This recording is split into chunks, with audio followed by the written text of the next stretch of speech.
Hi, I'm Chris Haig and this is the Fiddle Channel, and today I'm going to give you a video, not a lesson in itself, but a guide to all of my lessons.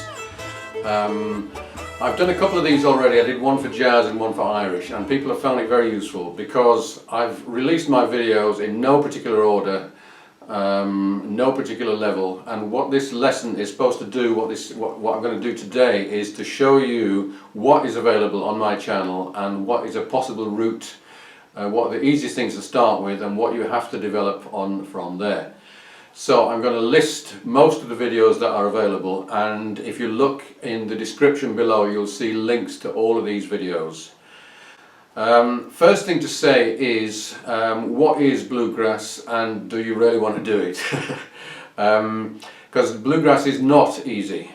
Most of the repertoire comes from old time music, which in some ways is quite a lot more straightforward, although it would certainly be a gross oversimplification to say that bluegrass is more difficult than old time. But stuff like you have to play a lot faster, you have to be able to improvise, you have to go into third position. These are all things definitely about bluegrass which make them more challenging than old time. If you want a general introduction to what is the difference, what is the real difference between old time and bluegrass, then I do have a video which just talks about that very question. And you may decide that you want to start off with old time rather than delving into bluegrass from the beginning. Some of the tunes are very straightforward, and it's what you do with them that is challenging. So if you started off with something like Cripple Creek, that is a really simple tune.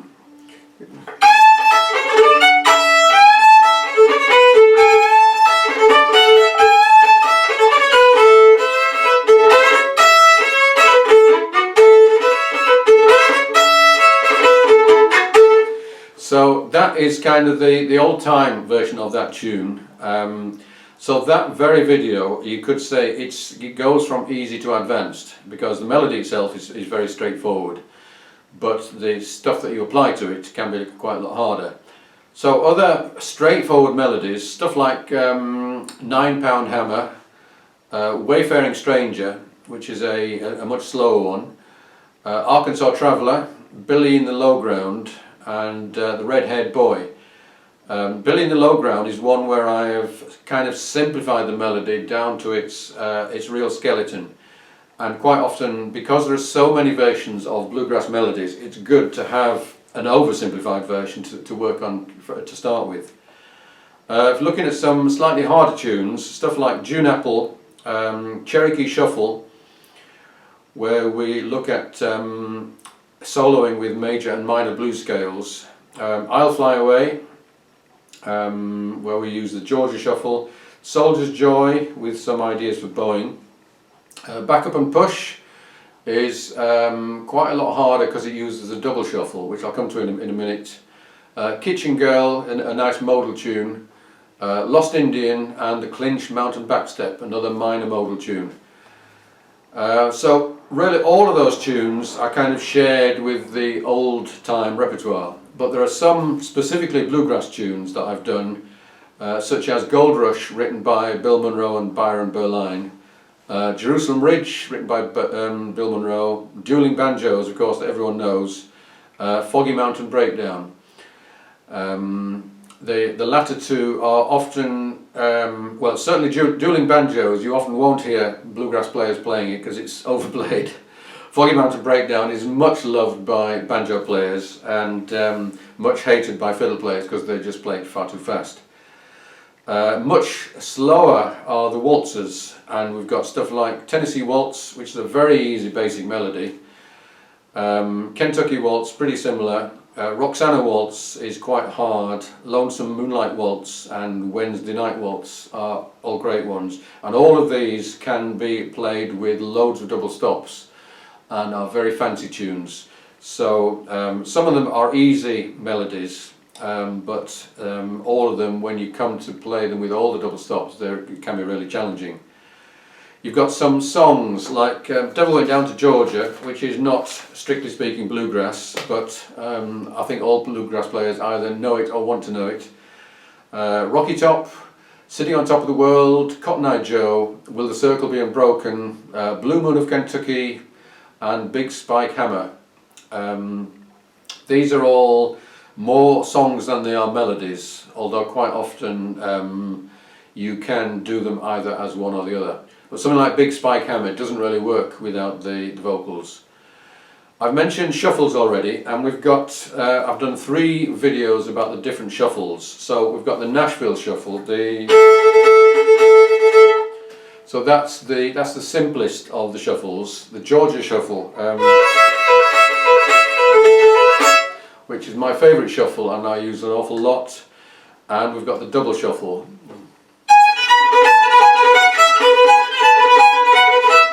which is used in tunes like the Orange Blossom Special.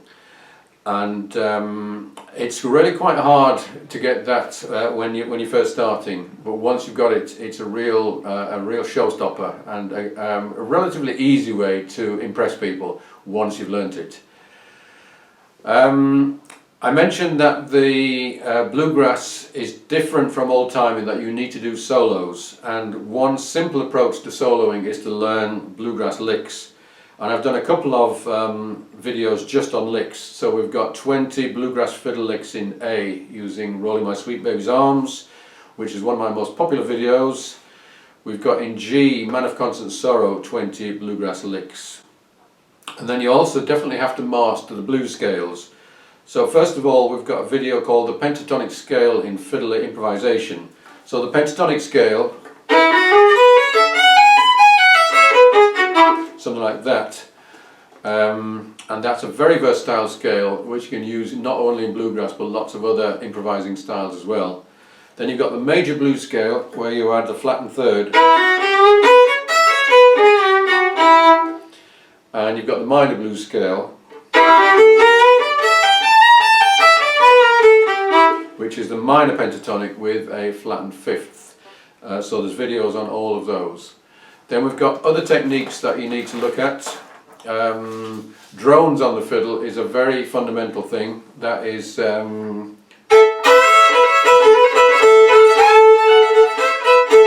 you're playing an open string alongside a melody. We've got fiddle chopping, which is a really quite hard technique where the bow is going backwards and forwards and is being very percussive. That kind of thing. There's a video, a fiddle chopping miracle or menace, which shows some of the dangers of fiddle chopping, and there are many. Because bluegrass is very often based around singing, my video on playing with a singer might be helpful, because playing solo, playing old-timey tunes and playing alongside a singer are very much not the same thing, and you need to know that there are various rules about not getting in the way of the singer. So that might be useful. Twin fiddles. Not a lot of bluegrass bands play twin fiddles, but some do, and I've got a video on how you can write a second fiddle part. The shave and haircut is a useful little thing, and I've got a video all about that. A couple of my favourite bluegrass players, Johnny Gimble. I've done his Fiddling Around tune, which is an absolute masterpiece of double stops and some quite frightening licks. And Vassar Clements, I've done the Vassar Killer Lick, which, had I practiced it for the last 2 weeks, I would play for you now, but it's so hard, you really have to keep on top of it. And there's his Lonesome Fiddle Blues. And I've just done a video actually, which is from my Music Gurus video course, which is a whole load of different Vassar licks.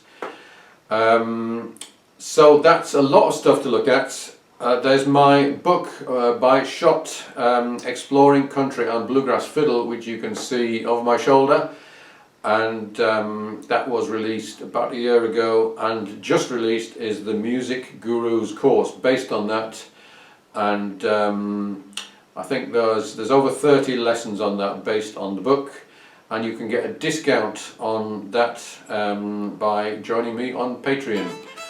Thank you for watching this. Do look at the links below, and you're going to find that these videos will keep you busy for years to come. See you soon.